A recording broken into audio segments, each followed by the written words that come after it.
자, 주식으로 세상을 이해하기 시작합니다. 그전에요. 오늘 드리는 말씀은 어디까지나 투자 판단에 참고하시라는 거고요. 모든 투자의 최종 책임은 투자자 본인에게 있다는 점 꼭 기억해 주시기 바랍니다. 특정 종목 매수나 매도 추천이 절대 아닙니다. 자, 요즘 시장을 보면 정말 AI 골드러시, 이 말 말고는 설명이 안 되죠. 그런데 참 이상한 일이 벌어지고 있어요. 진짜 금광을 발견했다고 알려진 마이크로소프트, 오라클 같은 회사들이 글쎄요, 오히려 주가가 비틀거리고 있단 말입니다. 저처럼 20년 넘게 시장 봐온 사람들끼리도 만나면 이거 대체 뭐냐고 고개를 갸웃거릴 정도예요. 오늘 이 기묘한 균열의 본질이 뭔지 속 시원하게 한번 파헤쳐보겠습니다. 자, 그럼 이 복잡하게 얽힌 실타래를 어떻게 풀어갈지 오늘 우리의 탐색 경로를 한번 보시죠. 먼저 지금 시장에서 벌어지는 미스터리부터 시작해서요. 과거 10년 동안 통했던 성공 공식, 그리고 현재의 거대한 변화를 차례로 짚어볼 겁니다. 그리고 마지막에는 이 모든 걸 종합해서 우리가 어떤 자세를 취해야 할지 그 실전 전략까지 명확하게 정리해드릴게요. 첫 번째 퍼즐 조각부터 한번 맞춰보죠. 모두가 AI 하면서 열광하고 있는데 왜 가장 확실한 승자 후보라고 꼽혔던 기업들의 주가는 이렇게 불어난 걸까요? 이건 마치 올림픽 100m 결승에서 1등으로 치고 나가던 선수가 갑자기 다리가 꼬이는 것과 비슷한 모양새거든요. 이 문제의 본질부터 한번 들여다보겠습니다. 최근 시장의 흐름을 보면요. 이 AI라는 게 모두에게 산타클로스 같은 선물은 아니라는 게 아주 명확해졌습니다. 어떤 기업에게는 정말 평생 만져보지 못할 엄청난 기회를 주지만 또 다른 기업에게는 사업 모델 자체를 뿌리부터 흔들어버리는 파배자가 되고 있는 거죠. 바로 이 지점에서 승자와 패자가 극명하게 갈리기 시작하고 시장이 흔들리는 겁니다. 자, 지금 보시는 이 그림이 오늘 이야기의 핵심을 아주 명확하게 보여줍니다. 정말 흥미롭지 않나요? 왼쪽을 보세요. AI를 활용하기 위해서 정말 천문학적인 돈을 쏟아붓고 있는 마이크로소프트는 고전을 면치 못하고 있는데 오른쪽에 삼성전자나 SK하이닉스처럼 AI에 꼭 필요한 부품, 그러니까 반도체를 공급하는 회사들은 오히려 주가가 탄탄합니다. 바로 이 엇갈림 속에 지금 돈이 어디로 흐르고 있는지 그 힌트가 숨어 있는 거죠. 그럼 이 현상을 제대로 이해하려면 우리 잠시 시간을 좀 되돌려 볼 필요가 있습니다. 오늘의 이 변화가 왜 이렇게 충격적인지 알려면요. 지난 10년 동안 미국 빅테크 기업들이 어떻게 보면 마법처럼 돈을 벌어왔는지 그들의 성공 공식을 먼저 알아야 하거든요. 그래야 지금의 균열이 더 선명하게 보입니다. 171%. 이게 작년 애플의 ROE, 즉 자기자본 이익률입니다. 제가 20년간 이 시장에서 밥 먹고 살았지만 이런 숫자는 정말 비현실적이죠. 이건 그냥 장사를 잘했다, 이 수준을 넘어섭니다. 뭔가 아주 특별하고 강력한 공식이 숨어있다는 신호예요. 제 계좌 수익률하고는 비교하지 않겠습니다. 월요일 아침처럼 무거워지니까요. 그럼 ROA가 도대체 뭘까요?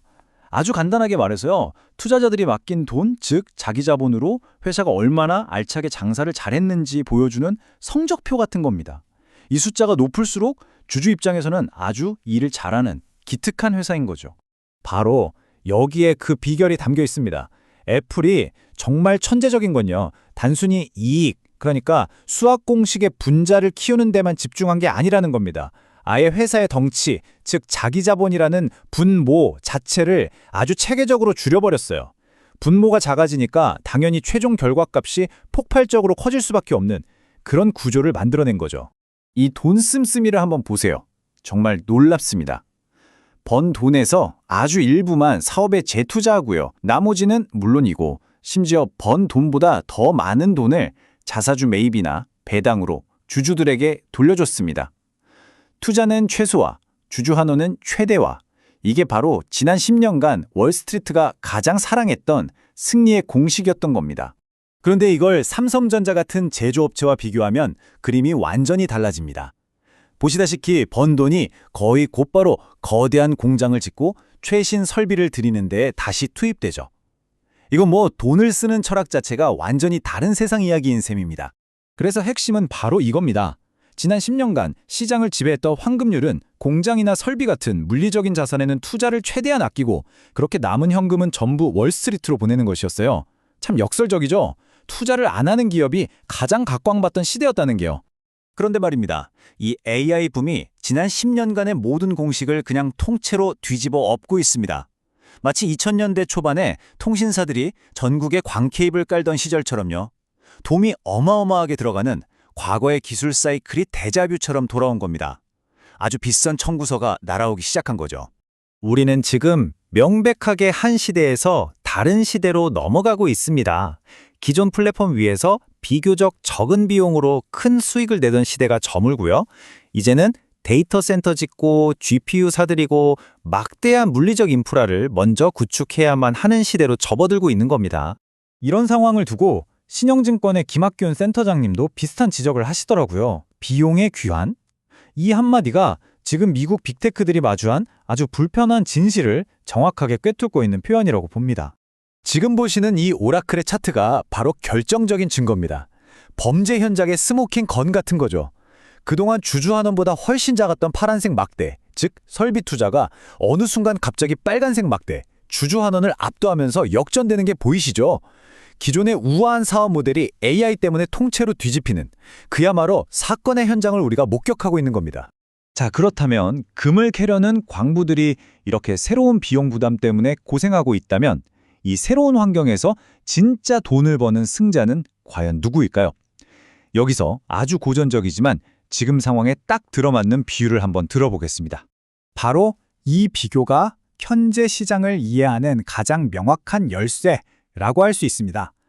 반도체 회사들은요, AI라는 금을 캐려는 모든 기업에게 없어서는 안 될 필수 장비, 즉 청바지와 곡괭이를 파는 역할을 하고 있는 겁니다. 누가 금맥을 터트리든 말든 이 청바지 장수들은 모든 광부에게 장비를 팔면서 안정적으로 돈을 벌어들이는 구조죠. 하지만 여기서 진짜 중요한 질문이 나옵니다.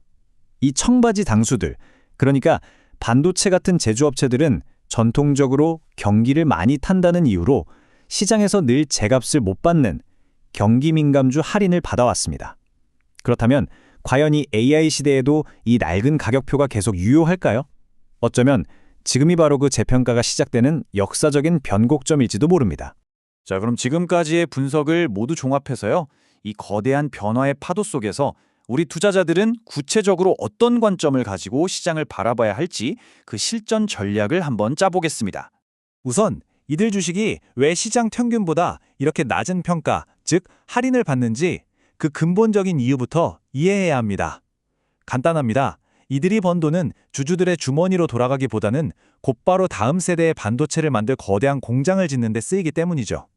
월스트리트는 전통적으로 이렇게 돈을 많이 쓰는 자본 집약적 모델에 높은 점수를 주지 않았습니다. 따라서 이런 주식에 투자할 때는 이 세 가지 생존 법칙을 반드시 머릿속에 새겨두셔야 합니다. 첫째, 공급망의 핵심, 즉 진짜 곡괭이를 누가 만들고 파는지 정확히 파악해야 합니다.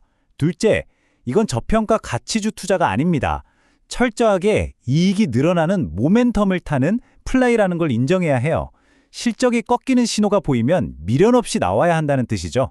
마지막으로 이게 가장 중요합니다.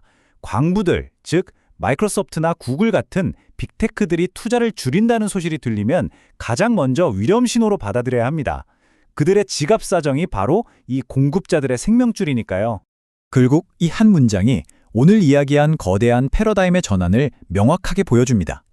우리는 자본 효율성, 즉 돈을 아끼는 것을 최고의 미덕으로 여기던 시장에서 이제는 거대한 투자 사이클을 가능하게 하는 조력자들이 보상받는 시장으로 이동하고 있는 건지도 모릅니다.